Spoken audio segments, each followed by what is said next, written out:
Salam sejahtera bagi Bapak Ibu, saudara-saudaraku yang diberkati Tuhan di mana saja berada. Selamat berjumpa kembali dalam saat teduh. Namun sebelum kita mendengar firman Tuhan, mari kita berdoa. Allah Bapa Tuhan, dimuliakan namamu di dalam Yesus Kristus yang punya kerajaan dan kuasa dan kemuliaan di bumi maupun di surga. Kami bersyukur kesempatan yang Tuhan anugerahkan bagi kami untuk mendengar firman Tuhan sebagai satu kerinduan kami dan mempersembahkan seluruh hidup atas kasih karunia Tuhan. Berfirmanlah Tuhan dengan kuasa-Mu dan ampuni kami demi Kristus kami berdoa. Amin. Saudara-saudara yang kekasih dalam Tuhan, bacaan firman Tuhan pagi ini Kejadian 47 ayat 13 sampai 26. Namun saya akan membaca Kejadian pasal 47 ayat yang ke-13. Jadi ayat 13 sampai 26. Ayat 13 saya akan bacakan dan silahkan setelah renungan ini membaca ayat 13 sampai 26 supaya tahu gambaran apa yang dikenal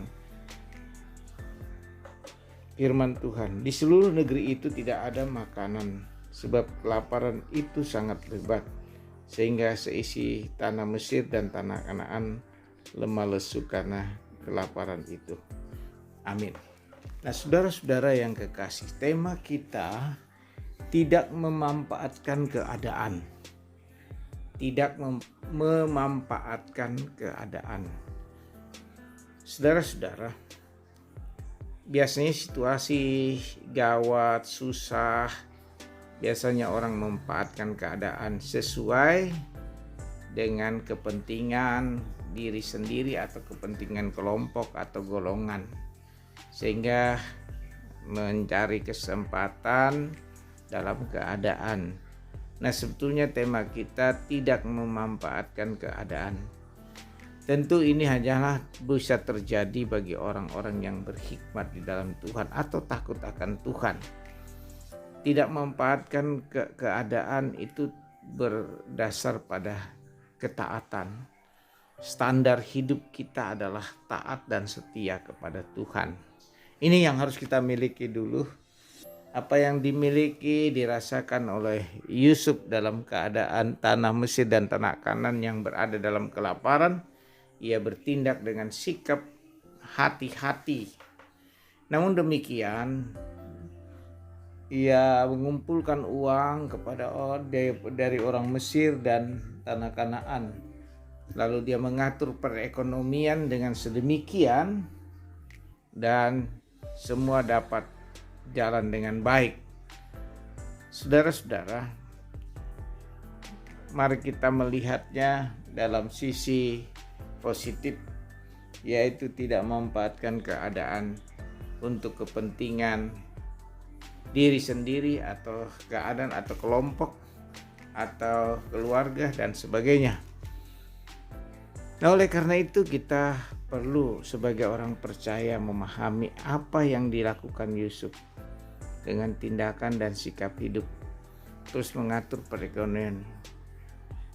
Karena itu bagi kita juga dari segi Yusuf bertindak dengan mengumpulkan uang dari orang Mesir dan lalu menukarnya dengan barang-barang yang ada. Semua diatur dengan baik sehingga kehidupan tetap berjalan normal sekalipun di tengah krisis.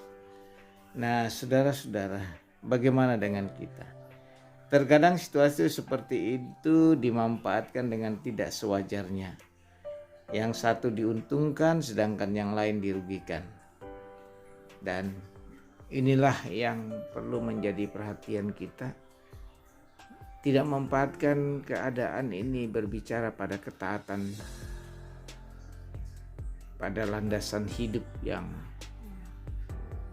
penting, yang percaya, landasan hidup yang taat kepada Tuhan, landasan hidup yang percaya, sehingga semuanya boleh menikmati keadaan sekalipun dalam krisis. Nah, sebagai orang percaya dalam Kristus, kita perlu melandasinya kepercayaan bahwa apapun yang kita alami, kita harus konsisten untuk itu. Keadaan ini menjadi berarti bagi kita untuk membangun persekutuan bagi orang lain atau membangun solidaritas bagi sesama. Dan orang Kristen harus melihatnya di dalam Yesus Kristus, karena Yesus mengutus kita ke tengah-tengah kekurangan dan kelemahan dunia, termasuk dari segala kesempatan. Kita tidak memanfaatkan keadaan kita untuk kepentingan kita, tetapi untuk kepentingan orang banyak dan demi kemuliaan Tuhan. Dan itu bisa terjadi di tengah-tengah keluarga. Ketika kita mendapat sesuatu dan kita memanfaatkan bukan untuk diri kita, tapi untuk sesama kita. Biarlah hidup kita bermakna bagi orang lain. Dan kita terus memaknai kehidupan di dalam Tuhan.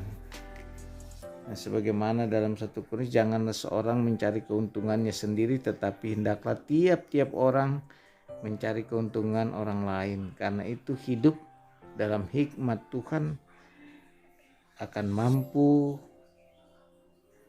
kita memandang kehidupan orang sebagai bagian dari kehidupan kita.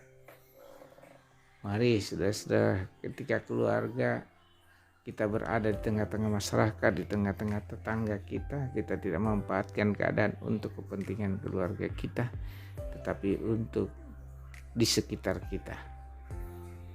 Tuhan memberkati yang hari ini terus menjadi berkat bagi kita di dalam Yesus Kristus, karena kita diutus ke dalam dunia dan menjadi berkat bagi dunia di sekitar kita. Amin. Mari kita berdoa. Allah Bapa Tuhan, dimuliakan nama-Mu.